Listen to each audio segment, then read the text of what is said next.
This show is brought to you by Safety FM.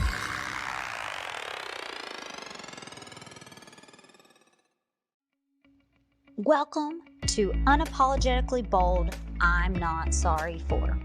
If you are a person that is tired of apologizing for being you, the human part of you that sometimes feels like it has to be different at home versus work versus play, the human side that just wants to be hot, humble, open, and transparent about your wants, desires, and uniqueness. If you answered yes, this is for you. Join me, Emily Elrod, as I dive into conversations with amazing guests about what they are not sorry for in creative and loving ways. Let's get started. Welcome, everybody. We are live again for another episode of Unapologetically Bold, I'm Not Sorry For. And I am so blessed today to have you here. Hey, I'm great. I'm grateful to be here, Emily. Thanks so much for having me. It is such an amazing thing to have David with me. David is somebody that I have got to connect with, and he is such a fun, charismatic leader that I am so pumped for y'all to get to hear today. But before we get started, as always, we're going to do that quick little ask, y'all. Continue to like, subscribe, and share, as our goal is to bring a little positivity to your newsfeed, but not just like rainbows and butterflies, because who really cares about that? Well, I do like rainbows and butterflies, but the real goal is to bring humanity and talk about things that people sometimes just don't talk about, but are so real and are unapologetically bold. So again, thank you for joining me today, David. Oh, I'm so grateful to be here. Like I said, it's every time I have a conversation with you, it's fun and energetic. So I'm pumped and ready to go. Awesome. So, David, for people that don't know who you are, just tell a little bit about yourself. Sure. So I am an executive coach who works with leaders in business, and I also work with cultures and teams to help organizations thrive and grow. And I live in the Pittsburgh region, and I have 5 kids. Just got my first one, my oldest, married off this past weekend. So that was a big thing and a lot of fun. But I love what I do, and I know we'll get into the conversation here in just a little bit. But it's really interesting to be able to love what you do and do what you love. And so anyway. That's a little bit about who I am. And that's the thing that I have such a passion for, is being and surrounding myself with people that understand their passions, because it literally is electrifying. So people are like, you have so much energy. I'm like, well, let me tell you why. It's Absolutely. Because I used to stay in a job that I loved, but it drained me. And whenever you get to walk out and you kind of know your strengths and you know who you are and you get to be unapologetically bold about things, it's like, oh, yes. Yeah, it's energizing. It really is. And sometimes I think it takes it going through, some struggle, some challenge to be able to get there and to be able to learn how to do that, to be unapologetically bold. Oh, and all that to say is I'm not perfect at it. I fail at it daily too. So I'm with you. But I'm working on it. So yes, I'm with you. That, David, let's just get into this conversation. Cool. What are you no longer apologizing for, and what are you not saying sorry for now?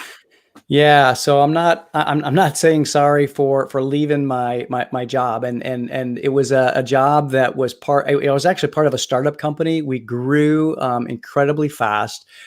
We had a great organization. We had just brought in private equity, but I sensed that there were some winds of change happening, and not only just in the organization, but in my own life as well. And so, as I think it was in 2015, I had a conversation with our CEO, sat down to dinner, and we had dinner together. And I just kind of shared what those winds of change I felt like were happening. So long story short, I crafted my own resignation letter, and I hovered over the send button for quite a while because we knew it was coming, and I knew that I needed to do this. But then when I hit send and it was out there, I was like, what did I do? Yeah, but it was kind of like jumping off a cliff. But I knew that, the old adage, jump and the net will appear. Well, the cool thing is that that company became my first client. And so I was super grateful to be able to have that, great win right out of the gate. And so it just was the catalyst for me becoming really, I guess, who I am today, and really helping me to grow into helping leaders, helping teams and organizations like I do today. And I think that's true in the aspect of that first sin. Okay, so here's a story that I don't know many people know. Because I loved the people that I worked with and worked for, I literally asked the CEO for permission for me to leave. Like that.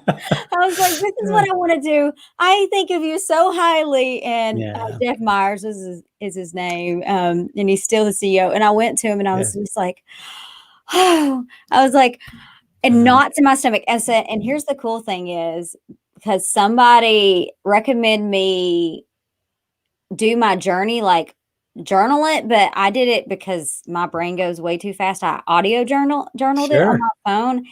So I literally have a thing before I speak with him. I did an audio, and then after I spoke with him. And it's the thing is, and this is really all this to say is how big we make things up in our head comparative to what they actually are. Right. So speak on that. Did the world fall apart after you did that scary thing? Yeah, no, it certainly didn't, and it's interesting too, because as I've reflected, even over the past 5 years since I've had that event, I've really had a lifelong journey of doing the scary things, and I just didn't really realize it. But no, I mean the world didn't end. I made it. It's been a little over 5 years, and I'm still in business, and I'm still going strong, and I'm growing every day. And it takes doing those hard things, and it takes the scary things, but pushing through them. Matter of fact, I just created a podcast episode of my own podcast talking about getting through the terror barrier and pushing outside of the comfort zone and really how to do that. But yeah, so, I mean, I pushed send, I made it. And, it really started the process of my own learning and my own journey as I began my own company. And I want all the listeners to let's take a pause, because I know some of your scary stuff is not like our normal, pressing send. Like, you climb mountains, you do thrill seeking is like his middle name. So if you'll expound on that too, and how it has helped you. Cause I remember the first time we had a true conversation or something, it was about you doing something on a cliff and you were relating it back to fear. And I'm like, you're on a cliff. Yeah. So it was the Via Ferrata. So the Via Ferrata, for people that don't know, is it actually comes from over in Europe, and I think it was in the First World War. It was really how the troops got supplies across the mountain. And essentially, what they would do is they had these iron handholds and footholds, and they would go across the mountain with backpacks on. And there's another one of those in Colorado. There's also one in West Virginia too, but there's one in Colorado. So me and my buddies went and did the Via Ferrata. I think it's just outside of Telluride, Colorado. And it's a sheer cliff. Basically, you get out onto this. You are harnessed in. You're harnessed in with double clips on a cable, but you're on an iron handhold that's kind of like right here, and a foothold, right down on your feet, and you're making your way across this sheer cliff, and and it really was interesting because I hate heights. I do not like heights. and you're probably, I don't know, 600 feet from the valley floor. I mean, if you're not clipped in and you fall, you're dead. Mhm. And so we started out on this journey, and we started on this cliff, and the path got kind of narrower and narrower, and then we clipped in, and then we started out on the first rung. We had a guide that was going, right before us, and I was right behind the guide. My son at the time, I think he was probably about 22, 23 years old, something like that, was right behind me. So I knew I had to push out and get out on that first rung, because he wasn't going to let me chicken out. So, but anyway, but pressing into that fear, it's one of the best lessons that I learned about myself, is that I can do hard things. And I know people that are watching, they can do hard things as well. And so I always like to remind people that just because you feel that fear, and because your palms are sweating and your heart's racing, that fear is also the same physiological feeling of excitement. So we can do those hard things. We just have to reframe it. We have to say, yeah, I feel this in my body, but I can do this anyway. And so I'm going to go out and do it anyway. And so it's just a matter of just jumping in and doing it. So it was a great experience, great bonding with my son and my buddies. And then the next day, then we summited Mount Sneffels down in that same area. So it was kind of fun. I think that's so cool. And I think the part too, there's two things that come for me that I hear out of this is fear. And what we talk about is typically people talk about 3 stages of fear. There's actually 6. It's there's fight or flight. We always hear about. There's fake that's starting to come up, but there is freeze, which is what most people actually do in corporations, because you can't fight or flight. But then there's care and connect that people don't go into more because it's scary. They'll rather mask it than, but the thing is that how much did you connect over that experience? Like right now, how much can you connect more? So I think that's one thing I want to talk about, the care and the connect in fear, but then also your sphere of influence, because for you to do scary things, you got to have people that will around you. Yes. Oh man, It makes a difference. Yeah, that's really big. And I think that the things that I've done that have really pushed myself, that's been the catalyst, is having people around me to be able to push me farther than I could go on my own. There's a great book by Dr. Henry Cloud called The Power of the Other. And there's scientific evidence that having a buddy, having a group of people that surround you they will push, if they're also want the best for you and are high achievers and are positive in their influence, they're going to push you beyond where you can go yourself. And so to me, that was one of the things that helped me to be able to do that event that I just talked about, but then also some other things that I've done just to be able to push myself and to know that I can do hard things. It took other people around me. And so I think you're onto something there, that you really, if you want to do those hard things and you want to be bold, sometimes it does take surrounding yourself with people that will help you and support you. Mm-hmm. And I think that's so important. And one thing that I told somebody the other day, that doing hard things doesn't mean it doesn't suck. Oh, that's right. Oh, yeah. Matter of fact, we had one of the guys that's that was on that trip. He had this saying, and it's basically embrace the suck, and all the time. And not only that, the other phrase he said, that it doesn't have to be fun to be fun. And it is true. It's like you're suffering. You're riding a mountain bike up this, incredibly steep hill, and it's really sucking. But it's also fun too at the same time. It's weird how that works. Yeah, people are like, who's listening in? Like, these are twisted people. But I know. Exactly. It's the thing. It's for me is pushing through and to see that you can do hard things. That's something I say all the time. I can do it. And I've done hard things. Absolutely. And people are like, oh, well, that sounds basic. Well, it's a flipping the script in your head. Like for me, it is to flip the script that I can't to I can and I have. But the other thing that I think that's important on this too is just because I have doesn't mean I don't feel. Right. And I Yeah. think leaning into that for a moment, because what I said the other day to somebody was, I am tired of growing. Like, it's like growing pains. It's like, I can't take a Tylenol. I've been so uncomfortable. And I know that I'm a believer. So I know that God has given me all this growth in this season, but it's like, dang it. I asked for it, but I kind of want it to like just be comfortable again. Yeah. Yeah. How do you, as a leader, and you teach a lot of leadership training, deal with that and understanding that that's a part of life, but it's also a part of the growing process? If you really want to grow, there's pain. Yeah. I mean, I think it's really just a matter of understanding that, but it's also a matter of understanding that there are seasons too, seasons to our life, seasons to our business growth, seasons to our leadership growth. And each one of those seasons has a different purpose. You know, there's also a part of our growth process where the pressure can come off, and we can rest, and we can refresh, and we can relax, but we don't want to get too comfortable there. So it's because being in that comfort zone, it's a bad place to be, because we get complacent then. And so just recognizing that there's a seasonality and there's a rhythm to growth.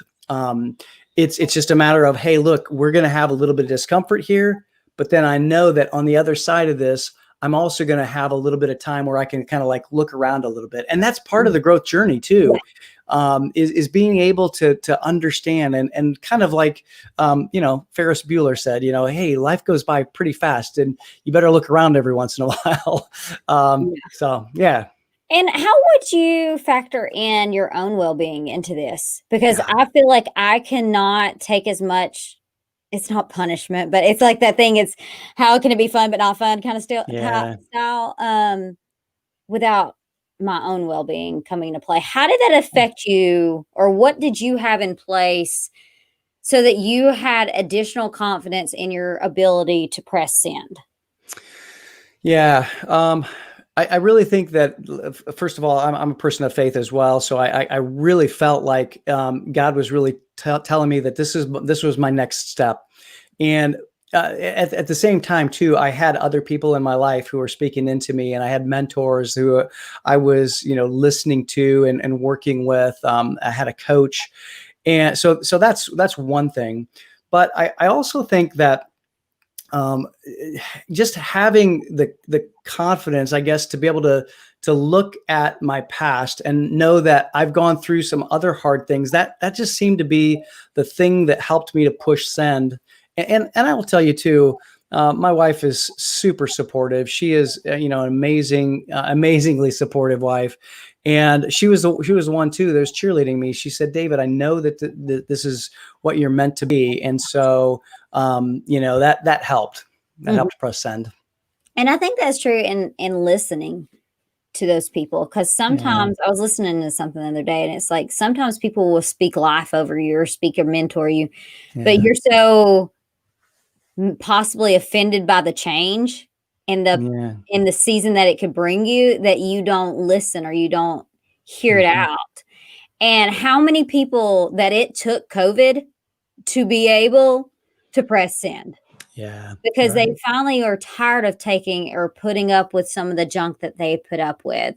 Right. And so I think that's one thing for people that are debating about pressing send, because let's be honest, I'm in the South, so men traditionally are known as the breadwinners. They have and they want to provide and they want to protect. And you're foregoing all of that safety and security to say, hey, we're going to try something. That's real scary. That's extremely scary. Yeah. So what do you tell somebody who may feel like they're the breadwinner? It doesn't matter what their right or what their gender is, but they feel like, I can't do this. I am making the money. I'm the one that my family has to survive off of this. What would you tell them about doing that? Well, a couple of things come to my mind. First and foremost is I say you got to plan for it. I mean, you have to be able to, don't do anything so stupid that you just go, hey, I don't have any savings, I'm just going to quit my job. That's the epitome of being stupid. So don't do that. But I would also plan for it, prepare and plan out how long do you think you need? Do you need 6 months worth of living expenses? Do you need a year's worth of living expenses? And then also flip the script. You use that word and you also use the term, hey, I'm going to try this. I would flip the script on that verbiage and don't try it, do it. And so it's not, hey, I'm going to try this, I'm going to do this. And if you're saying to yourself, I can't do this, well, then you're not quite ready to push send, because you got to believe that I'm going to do this and I can do this, because whatever we tell ourselves is what's going to happen. We're constantly feeding our subconscious mind those little signals. And if I say I can't do that, the subconscious mind's picking that up and going, okay, boop, I can't do that. And so there's going to be some kind of prevention that happens for you to do that. So I would say, make sure that you're financially ready to do it. Make sure that you are planning out at least a step or two into the future so that you know at least what you're going to begin to do, and then change the script on your internal dialogue and make sure that you're telling yourself the things that are positive and going to move you forward. I think the one thing that really helped me out a lot is the financial aspect of it, is that, as I tell people all the time, like, if you want to step out and have these leap of faith, prevention really is a huge part of it, because I started my business with no debt, still have no debt. Yeah. And we're cash positive, and like we are able to take some of the COVID's hits because of that. Yeah. Right.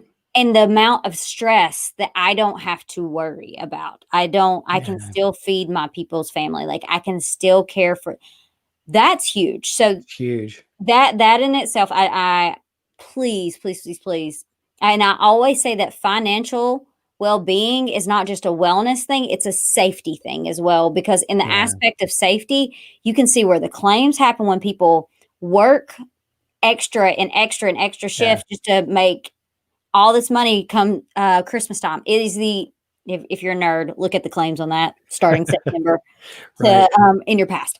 But all that to say is those are some of the important things that people don't bring in. But I think the other thing is the flipping the script, like you said, on the mindset. I can do this.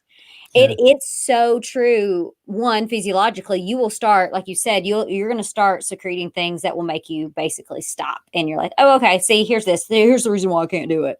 Take example today, my kid, I had a meeting in Chattanooga, and my parents or my mother watched my child and my kids today, and they do homeschool. So they did their thing. They did their essay, and my mother made them handwrite a little story. And my son's like, I'm horrible at it. I can't do it. And I'm like, he knows better than that. I'm like, we talk about killing it. We talk, he goes through all those things.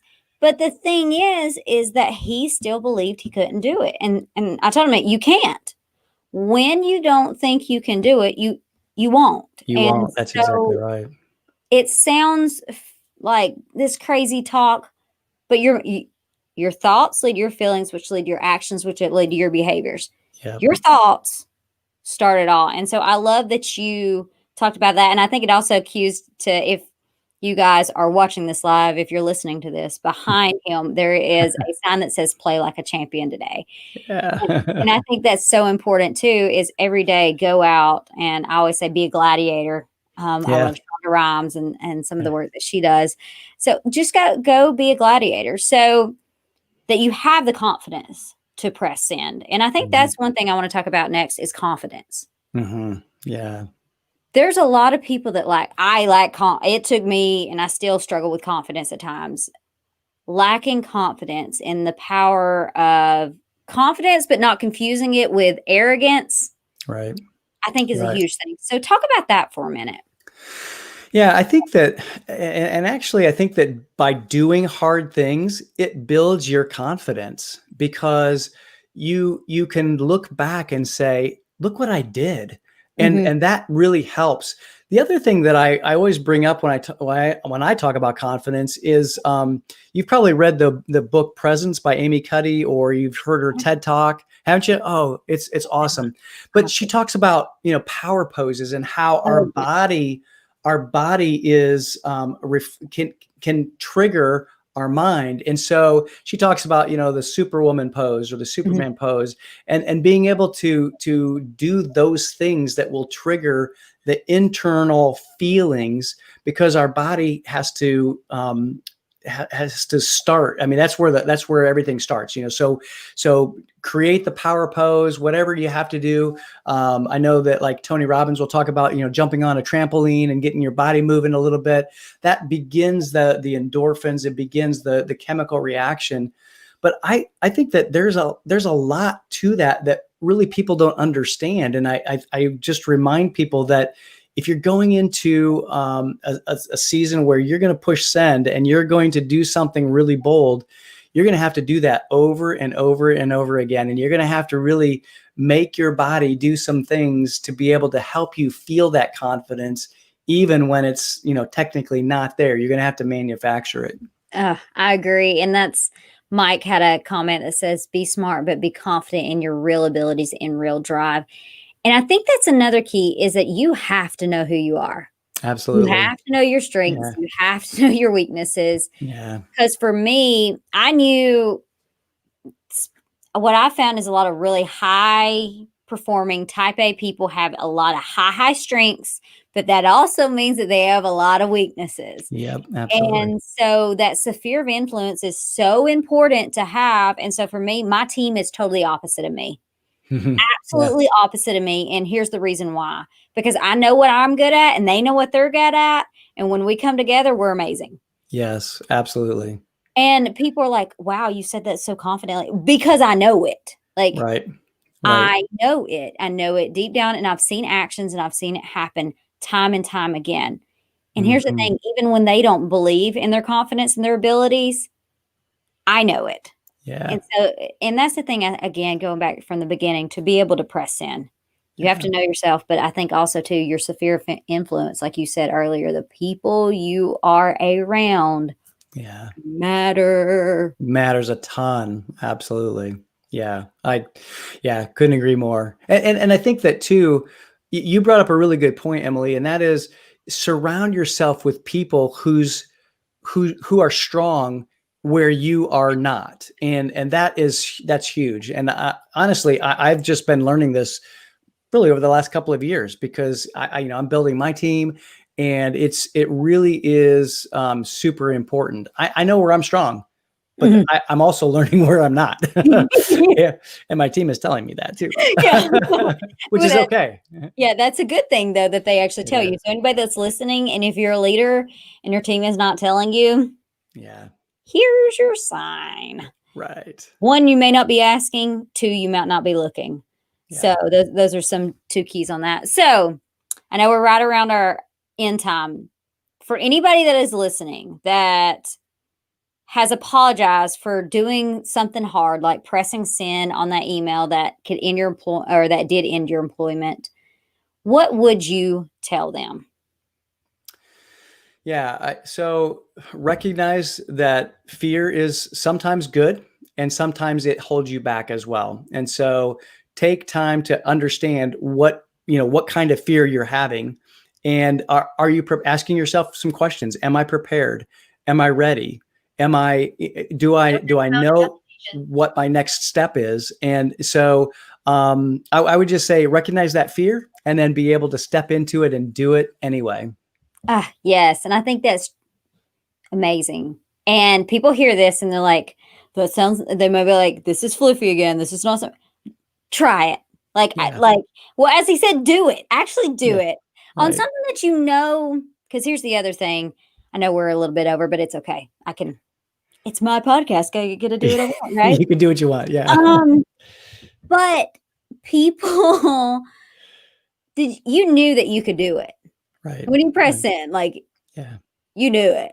Sure. And I think that's something that some people, if you know in your heart of hearts, yeah, it's not a try anymore. It's you're holding yourself back.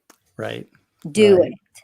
Yeah. And what blessings could you have missed Mm. if you did not press in?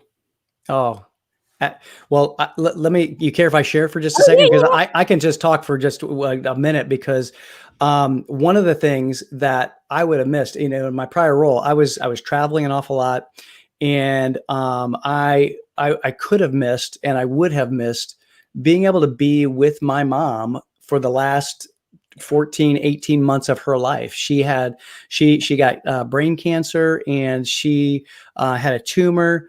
And had it not been for my business, I could not have been over staying with her and being with her when she had her surgery, and being over there nearly every other weekend, and being able to take my coaching calls on Zoom from her dining room table. I would have missed that, and I would have missed that time with her. And so I'm so blessed to be able to do that. So sometimes you don't know what's on the other side that's so good, and you just have to press into that and embrace the fear. That's so good. And it makes me think of where I say I am not the best. I struggle with confidence. There's things I could say, but one of my coworkers, she told me the other day, we're doing something, and she said, I keep thinking, it was something that scares. She goes, what's on the other side of it? And whenever I do get that phone call, and whenever they get to say how excited they are about whatever we were talking about. But the thing is, it goes back to and it's cliche again, you're going to miss every shot you don't take. Yeah, right. And Absolutely. so with that missing, you also are missing out on blessings That's right. that could not only affect you, but also could affect the next generation. What if my father did not want to be able to go start his business? Would I be here today? Would I be doing the things I'm doing today? And it makes me also think about the 7 generations. What you do today, how will it affect 7 generations from now? And that's a strong one to think about. It is. It's not just next generation, it's 7 generations. And that comes from Aaron, who was a podcast guest. And that's how they think on their philosophy for business. And it's mind-boggling to me. So thank Cool. you That's cool. so much, David. You are Thank such you. a blessing. It was such a great conversation, and I know that I got a lot out of it, so I hope everybody else did as well. I hope so as well. Thank you so much, Emily, for having me on. It's always great to talk with you and just have a conversation. We just connect, and I'm really really grateful for our connection. Got to give a quick shout out to Kevin Monroe, because he was the one that connected us, and love Kevin, and just love being able to be connected with you as well, Emily. Love it. And for people that do not know where they can find you at, let's do that real quick. Where can people find you? So easiest place for me is on LinkedIn. That's usually where I hang out. LinkedIn, David McGlennen. You can also look at my website, davidmcglennon.com, and check out what I'm doing there. Awesome. Well, everybody, I hope you have an amazing and blessed